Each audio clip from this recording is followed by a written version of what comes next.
अस्सलाम वालेकुम स्टूडेंट्स हम पढ़ रहे थे chapter distribution of surgical supplies और उसमें हमने primary wound dressing secondary wound dressing पढ़ ली थी और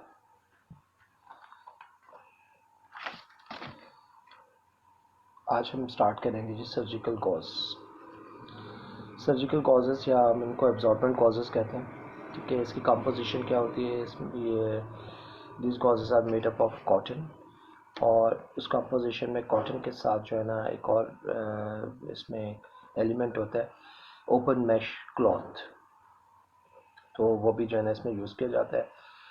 अब जो कॉटन है उसको ट्रीट किया जाता है। मैंने आपको कल कॉटन की दो इनके ट्रीटमेंट बताए थे कि एक तो विस्कोस मतलब प्रोसेस कॉटन जिसको रेयॉन कहते हैं, उसमें एक विस्कोस रेयॉन होता है और जो कि केमिकल मेथड से होता है और एक स्पिनिंग मेथड होता है जिससे हम जो है वो लायोसेल और मोडॉल जो है ना वो प्रिपेयर करते हैं। तो इसी तरह यहाँ पर भी कॉटन को पहले प्रोसेस करते हैं, उसको क्लीन करते हैं, स्पिनिंग या ट्विस्टिंग। हमने एक्चुअली उस कॉटन से बनाना क्या है, हमने उस कॉटन से थ्रेड बनाना है और उस थ्रेड को ओपन मैश क्लॉथ के अंदर वूवन कर देना है, सी देना है उसको। ठीक है जी, तो इसको हम कहेंगे ये सर्जिकल गॉज है। अब इस सर्जिकल गॉज को एब्जॉर्बेंट भी बनाया जाता है और ब्लीच्ड किया जाता है। ये सर क्योंकि ये जो ओपन मैश क्लॉथ है ये इम्प्योरीफाइड है, ग्रे कलर का है, तो इसको ब्लीच करके वाइट कर दिया जाता है और इसको एब्जॉर्बेंट भी बना दिया जाता है। और एब्जॉर्बेंट बनाने के लिए मैंने आपको बताया था जो इम्प्योरिटीज़ हैं वैक्स और ऑयल जो है ना वो रिमूव कर देते हैं, तो ये एब्जॉर्बेंट बन जाता है। तो सर्जिकल गॉज की कंपोजिशन कॉटन को या हम कहते हैं ट्रीटेड कॉटन है जिसको क्लीन किया जाता है, स्पिनिंग और ट्विस्ट किया जाता है ताकि एक थ्रेड बन जाए और उस थ्रेड को हम ओपन मैश क्लॉथ में सी देते हैं, वोवन कर देते हैं। ठीक है, उसके बाद इसको ब्लीच किया जाता है और एब्जॉर्बेंट बनाया जाता है। ये किस फॉर्म में अवेलेबल होते हैं? इसके रोल्स होते हैं या फोल्डेड हमारे पास गॉजेज़ होती हैं। गॉज की क्लासिफिकेशन जो है ना वो बहुत इंपॉर्टेंट है और क्लासिफिकेशन जो है ना इसका मैश नंबर होता है, उसकी बेस पे हम इसको क्लासीफाई करते हैं। और मैश नंबर क्या है? एक्चुअली नंबर ऑफ थ्रेड्स पर स्क्वायर इंच, पर इंच लिखा हुआ है इसमें, आई थिंक पर स्क्वायर इंच होगा। तो मैश नंबर की बेस पे होता है, जितना मैश नंबर जो है ना वो इसका ज़्यादा होगा उतना ही जो है ना वो एब्जॉर्बेंट ज़्यादा होगा क्योंकि उसमें थ्रेड्स जो है ना पर इंच ज़्यादा होंगे। नेक्स्ट है इसमें फिल्मेटेड गॉज। फिल्मेटेड गॉज क्या है कि आपके पास फोल्डेड गॉज है। फॉर एग्जांपल ये आपके पास फोल्डेड गॉज है और आपने इसमें एक फिल्म जो है ना कॉटन की या रेयॉन फाइबर की जो है ना वो फिक्स कर दी है। ठीक है, तो इस थिन फिल्म की वजह से ना फिल्मेटेड गॉज जो है ना ज़्यादा एब्जॉर्बेंट बनाई जा सकती है और हर फोल्ड में, क्योंकि ये फोल्डेड है तो जितने भी फोल्ड्स होंगे उसमें एक थिन फिल्म होगी रेयॉन की या कॉटन की। इसके बाद बच्चों नॉन वोवन सर्जिकल गॉज, हमने जो ऊपर वाली सर्जिकल गॉज पढ़ी थी वो वोवन है, उसमें ओपन मैश जो हमारे पास क्लॉथ है हमने उसमें इसको जो थ्रेड्स थे कॉटन के वो सी दिए थे। जो यहाँ पर है वो नॉन वोवन सर्जिकल गॉज है। इसको हम गॉज स्पंज भी कहते हैं और सर्जिकल गॉज इसलिए कहा जाता है क्योंकि ये गॉज ज़्यादातर सर्जरी में जो है ना वो यूज़ होती है या यूटिलाइज होती है। ये भी बॉडी फ्लूइड्स जो है ना उनको एब्जॉर्ब करने के लिए यूज़ की जाती है। नॉन वोवन सर्जिकल गॉज जो है ना वो कम लिंट प्रोड्यूस करती है। एक्चुअली लिंट क्या है? स्मॉल फाइबर्स बंडल टुगेदर, जिसे हम बुर कहते हैं ना, तो वो इसमें नॉन वोवन सर्जिकल स्पंज में कम होता है as compare to cotton sponge. तो ये इसमें एक डिफरेंस है। नेक्स्ट हमारे पास है medicated surgical gauze. Medicated surgical gauze जो है ना या मेडिकेटेड गॉज वो दो टाइप्स की है, आइडोफॉर्म और पेनरोज ड्रेन। ये पेनरोज ड्रेन भी आपके इसमें डिस्कस किया गया है। तो पेनरोज ड्रेन को समझने से पहले हम देख लेते हैं कि वूंड या सर्जिकल ड्रेन्स कितनी टाइप्स के होते हैं। सर्जिकल ड्रेन्स जो है ना दो टाइप्स के होते हैं, ओपन और क्लोज्ड। ठीक है, अब ड्रेन ओपन ड्रेन क्या होगा, क्लोज ड्रेन क्या होगा? फॉर एग्जांपल अब किसी बॉडी से जो है ना वो फ्लूइड निकल रहा है या एक्सुडेट निकल रहा है या ड्रेन हो रहा है ड्यूरिंग सर्जरी। ठीक है, फ्लूइड है या ब्लड है, तो उसको आपने जो है ना किसी उसमें स्टोर करना है। ठीक है, या इस ड्रेन को जो है ना आपने रिसीव करना है। तो रिसीवर जो है ना अगर बॉटल होगी या कोई प्लास्टिक बैग होगा तो हम इसे कहेंगे कि ये क्लोज्ड ड्रेन है। और ओपन ड्रेन उस वक्त होगी कि आप जो है ना उसको एक डायरेक्शन दे देते हैं, ठीक है, उस ड्रेन को एक डायरेक्शन दे देते हैं with the help of any plastic tube.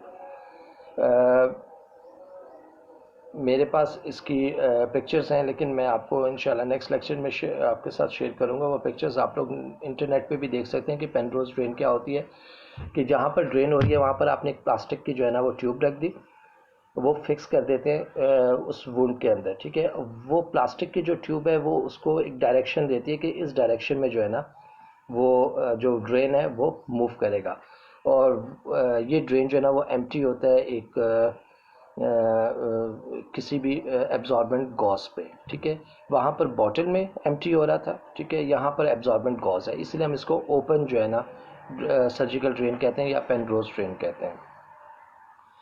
इसमें एक प्लास्टिक की ट्यूब यूज़ होती है या रबर ट्यूब यूज़ होती है, और उसके साथ उसके ऊपर जो है ना उन्होंने एक कॉमन पिन जो है ना वो अटैच की होती है, और इसमें जो ड्रेनेज है वो एब्जॉर्बेंट कॉटन पे या एब्जॉर्बेंट गॉज पे हो रही होती है। अच्छा, इसमें जो फिनोमेना यूज़ होता है वो है पैसिव डिफ्यूजन का। हाई कंसंट्रेशन, ठीक है, हाई कंसंट्रेशन से लो कंसंट्रेशन मूवमेंट होती है ड्रेन की, और जो क्लोज ड्रेन सिस्टम है उसमें जो बॉटल है या जो प्लास्टिक का जो बैग है उसमें नेगेटिव प्रेशर क्रिएट किया जाता है। नेगेटिव प्रेशर की वजह से ड्रेन जो है ना वो मूव करता है फ्रॉम वुंड टू बॉटल। तो अब मेडिकेटेड सर्जिकल गॉसेस जो है ना वो दो टाइप्स की हैं। इसमें एक तो एंटीसेप्टिक डिस्कस की गई है जिसमें 5% आयोडोफॉर्म का सोल्यूशन जो है ना वो उसके ऊपर इम्प्रेगनेट किया जाता है या पेस्ट किया जाता है, और दूसरी जो है ना वो पेनरोज ड्रेन है। पेनरोज ड्रेन मैंने आपको बता दी ये ओपन ड्रेन है, और इसके साथ मैंने आपको क्लोज ड्रेन भी बता दी जो कि एक और टाइप है इसकी सर्जिकल ड्रेन की। नेक्स्ट है हमारे पास साल्वेज एज गॉज स्ट्रिप्स। ये सैल्वेज एज गॉज स्ट्रिप्स जो है ना वो नोज़ और साइनसेस की सर्जरी में जो है ना उसके बाद वहाँ से फ्लूइड वगैरह एब्जॉर्ब करने के लिए इसको यूज़ किया जाता है।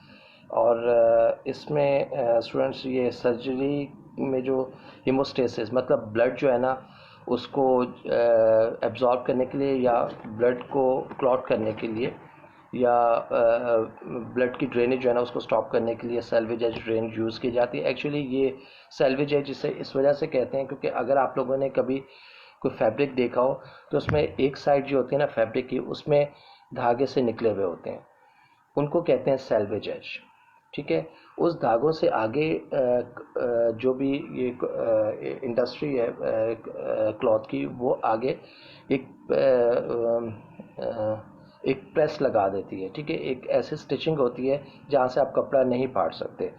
अगर ये जो मैंने आपको बताया कि धागे जो निकले हुए होते हैं एक साइड पे होते हैं, अगर ये कपड़े की दोनों साइड्स पे हो तो हम इसे कहते हैं रावल प्रूफ, ठीक है। यहाँ से आप कपड़े को कट नहीं कर सकते हैं।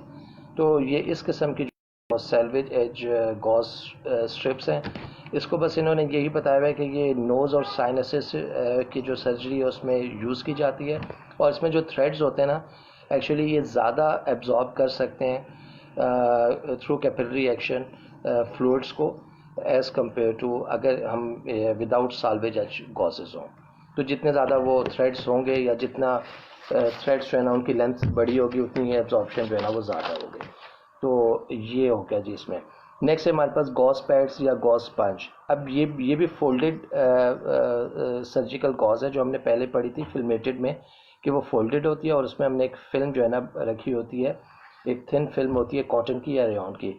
अब ये भी फोल्डेड है, ठीक है जी, लेकिन इसके जो एंड्स हैं वो ओपन नहीं है, उनको स्टिच किया गया है, स्केल शेप की है और हर साइड से इसको स्टिच किया हुआ है। लेकिन इसको आप अनफोल्ड कर सकते हैं। अगर आपको ज़्यादा बड़ी लेंथ चाहिए तो अगर ये आपके पास फोल्डेड फॉर्म में है तो आप उसको अनफोल्ड करके इसकी लेंथ इंक्रीज़ कर सकते हैं।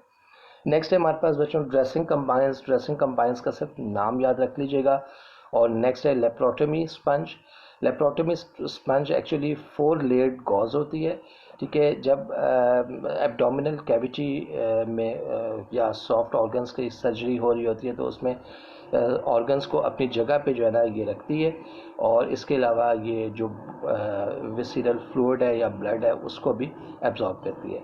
फॉर एग्ज़ाम्पल अगर सर्जरी स्टमक की हो रही है तो उससे उसके आसपास जो सॉफ्ट ऑर्गन्स हैं वो सर्जरी में वहाँ से मूव ना करें, या सर्जरी को जो है ना वो थोड़ा सा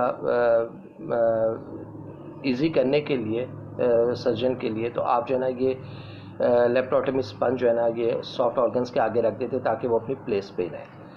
ठीक हो गया जी। नेक्स्ट इसमें सैनिटरी नैपकिन्स हैं, disposable under pad, disposable cleaner, eye pads, nursing pads और कॉटन टिप्ड, ये चीज़ें जो है ना इनके सिर्फ नाम आप लोग याद रख लीजिएगा, इसकी कोई डिटेल जो है ना वो इतनी इंपॉर्टेंट नहीं आप लोगों के लिए। कल हम इंशाल्लाह जो है ना वो बैंडेजेस पढ़ेंगे। थैंक यू सो मच जी, आप लोगों ने ज्वाइन किया। अल्लाह हाफिज़।